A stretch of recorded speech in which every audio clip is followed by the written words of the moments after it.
एक ऐसे महान वैज्ञानिक थे। जब वे मात्र 2 वर्ष के थे, तब गुरुदेव रविंद्रनाथ ठाकुर ने भविष्यवाणी की थी कि यह बालक बड़ा होकर बहुत यशस्वी बनेगा। और उस बालक ने उनकी भविष्यवाणी अपने कर्मों से सच साबित कर डाली। क्या आप जानते हैं वे कौन थे? वे थे हमारे महान वैज्ञानिक डॉक्टर विक्रम साराभाई। डॉक्टर विक्रम साराभाई का जन्म 12 अगस्त सन 1912 को अहमदाबाद में हुआ था। उनका परिवार एक प्रतिष्ठित उद्योगपति परिवार था। पिता का नाम अंबालाल तथा माता का नाम सरला देवी था। विक्रम साराभाई 8 भाई बहन थे। बाल्यकाल से प्रतिभावान विक्रम साराभाई के बचपन का ये प्रसंग उनके सफलता हासिल करने के बुलंद इरादे को दर्शाता है। जब वह 5-6 साल के थे, तो अपने परिवार के साथ शिमला गए।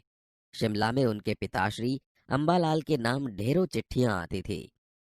यह देखकर बालक विक्रम के मन में भी इच्छा हुई कि उनके नाम भी खूब सारे पत्र आए। इसलिए कई लिफाफों पर अपना नाम तथा पता लिखा और डाकघर में डाल दिए। फिर क्या था, उनके नाम पर ढेरों चिट्ठियां आने लगी। पिता ने देखा तो उनके मन में बालक विक्रम के इस काम के पीछे के उद्देश्य को जानने की इच्छा हुई। असलियत मालूम होने पर उन्हें हंसी आई, लेकिन सफलता पाने की इच्छा जानकर अच्छा भी लगा। जब वह 8 साल के थे, तो साइकिल पर विभिन्न कलाबाजियां करते और लोगों को अचंभित कर देते। उन्हें साहसिक कारनामे प्रिय थे। गणित तथा भौतिकी के प्रति उनकी गहरी दिलचस्पी थी। उन्होंने मैट्रिक की परीक्षा सन 1934 में पास की। सन 1934 से 37 में गुजरात कॉलेज अहमदाबाद से इंटर की पढ़ाई की। सन 1937 में इंग्लैंड चले गए।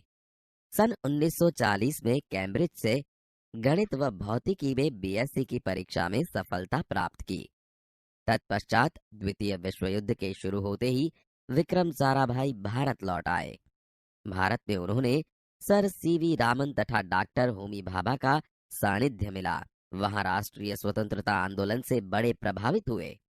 सन 1942 में वह मृणालिनी स्वामीनाथन के साथ विवाह सूत्र में बंधे। उन्होंने अंतरिक्ष की गहराइयों से आने वाले रहस्यमयी कॉस्मिक किरणों पर अनुसंधान करके कैम्ब्रिज विश्वविद्यालय से सन 1947 में पीएचडी की उपाधि हासिल की। ब्रह्मांड तथा सौर मंडल के कई जटिल प्रश्नों का प्रायोगिक हल निकालने का श्रेय डॉक्टर विक्रम साराभाई को प्राप्त है। यह उन्हीं का सुझाव था कि कॉस्मिक किरणों पर प्रयोग के लिए हिमालय की ऊंची चोटियां सर्वाधिक उपयुक्त व अनुकूल होगी। इसीलिए भारत सरकार ने गुलमर्ग में वैज्ञानिक उपकरणों से लैस एक प्रयोगशाला स्थापित की। डॉक्टर विक्रम साराभाई के निजी प्रयासों से सन 1947 में भौतिक अनुसंधान प्रयोगशाला अहमदाबाद में स्थापित हुई, जिससे वह आजन्म संबंध रहे। साथ ही उन्होंने देश में वस्त्र उद्योग की तकनीकी समस्याओं के हल निकालने के उद्देश्य से अहमदाबाद में ही टेक्सटाइल इंडस्ट्री रिसर्च एसोसिएशन की आधारशिला रखी। भौतिक अनुसंधान प्रयोगशाला डॉक्टर विक्रम साराभाई परमाणु शक्ति, अंतरिक्ष विकिरण, सूर्य, ग्रह, तारा, प्लाज्मा भौतिकी और खगोल पर वह कार्य करते रहे। सन 1961 में वे परमाणु ऊर्जा आयोग के सदस्य बनाए गए। डॉक्टर भाभा की मृत्यु के पश्चात परमाणु ऊर्जा संस्थानों का भार युवा वैज्ञानिक डॉक्टर विक्रम साराभाई के कंधों पर ही आ गया। उन्होंने भारतीय अनुसंधान केंद्र का गठन किया। डॉक्टर विक्रम साराभाई इसके पहले अध्यक्ष बने। यह उनकी अगुवाई एवं अथक परिश्रम का ही परिणाम है कि भारत में दूरसंचार, दूरदर्शन व मौसम विज्ञान के लिए प्रक्षेपित अनेक उपग्रह अंतरिक्ष में सफलतापूर्वक कार्य कर रहे हैं। डॉक्टर विक्रम साराभाई ने अपना संपूर्ण जीवन भारत तथा विज्ञान के समग्र विकास के लिए समर्पित कर दिया। भारत के विकास में उत्कृष्ट योगदान के लिए उन्हें कई राष्ट्रीय और अंतर्राष्ट्रीय सम्मान प्राप्त हुए। सन 1962 में उन्हें डॉक्टर शांति स्वरूप भटनागर पुरस्कार, सन 1966 में पद्म भूषण तथा सन 1972 में मरणोत्तर पद्म विभूषण जैसे अलंकरणों से नवाजा गया। निशस्त्रीकरण से संबंधित कई महत्वपूर्ण अंतर्राष्ट्रीय संस्थाओं में भी भारत के प्रतिनिधि रहे। डॉक्टर विक्रम साराभाई सन 1966 में international council of scientific union के सदस्य रहे। सन 1968 में संयुक्त राष्ट्र संघ में यूनेस्को के विज्ञान विभाग के अध्यक्ष बने। उन्हें इंडियन जियोलॉजिकल यूनियन का प्रमुख बनाया गया। डॉक्टर विक्रम साराभाई सन 1970 में वियना शांति अंतर्राष्ट्रीय अणु मंच के 14वीं परिषद के प्रमुख बने। सन 1971 में संयुक्त राष्ट्र संघ परिषद के उपाध्यक्ष व बाद में विज्ञान विभाग के अध्यक्ष बनाए गए। वह केवल उच्च कोटि के वैज्ञानिक ही नहीं थे, बल्कि व्यस्तताओं के बावजूद कला, शिक्षा व समाज के लिए पर्याप्त समय निकाल देते थे। उनके ही प्रयासों से अहमदाबाद में लोक विज्ञान केंद्र एवं नेहरू विकास संस्थान की स्थापना हुई। यहाँ वह जन सामान्य की विज्ञान के प्रति रुचि जागृत करने के लिए कार्य करते रहे। वह 21 दिसंबर सन 1971 की काली तारीख थी। डॉक्टर विक्रम साराभाई को त्रिवेंद्रम के लॉन्चिंग स्टेशन थुम्बा में कार्य निरीक्षक के लिए भेजा गया था। वहां एक होटल में ठहरे हुए थे। यही हृदय की गति रुकने से उनकी मृत्यु हो गई। उनके निधन से विज्ञान में नीत नए आयामों को जोड़ने वाला एक जीवन चक्र सदा के लिए रुक गया। ऐसी महान प्रतिभा को शत शत नमन। इसके बाद हम देखते हैं शब्दार्थ। शब्दार्थ में कहा है इरादा। यह इरादे का अर्थ होता है विचार, यानी कि कोई संकल्प करना। हमें कोई काम बनाने का इरादा करना चाहिए। इसके बिना कभी भी यह काम हम अच्छी तरीके से नहीं कर पाते हैं।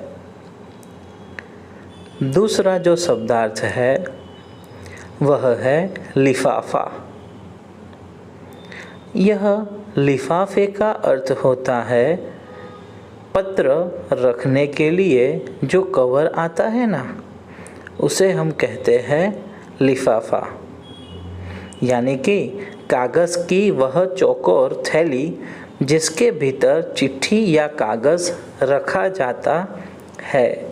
मतलब कि कागज़ की बनी हुई थैली होती है जिसके अंदर हम चिट्ठी रखकर एक जगह से दूसरी जगह यह चिट्ठी पहुंचा सकते हैं, जिसे हम कहते हैं लिफाफा। तीसरा शब्दार्थ है ढेरों। ढेरों का मतलब है बहुत, यानी कि ज़्यादा, मतलब अधिक। मतलब कि यह ढेरों का अर्थ होता है बहुत ज़्यादा। कोई भी चीज़ अगर ज़्यादा मात्रा में हो तो उसे ढेरों कहकर बुलाया जा सकता है। जैसे कि पुस्तकालय में ढेर सारी पुस्तकें होती है। जैसे कि पुस्तकालय में ढेर सारी पुस्तकें होती है। फिर है लेस। यह लेस का अर्थ होता है सुसज्जित, यानी कि पहले से तैयार रहना। यानी कि क्या होता है विद्यार्थी मित्रों? पहले से तैयार रहना। हमें जीवन में कोई भी अगर विडंबना आए उसके लिए पहले से सुसज्जित यानी कि लैस रहना चाहिए। फिर शब्दार्थ में आता है अनुसंधान। यह अनुसंधान का अर्थ होता है आविष्कार, यानी कि नई नई खोज करना। आप भी बड़े होकर नई नई खोज करने वाले हो, नई नई चीज़ों का अनुसंधान करने वाले हो। फिर है उपाधि। यह उपाधि का अर्थ होता है खिताब, यानी कि कोई व्यक्ति को या फिर चीज़ को प्रतिष्ठा सूचक पद से बुलाना, जिसका मतलब होता है उपाधि।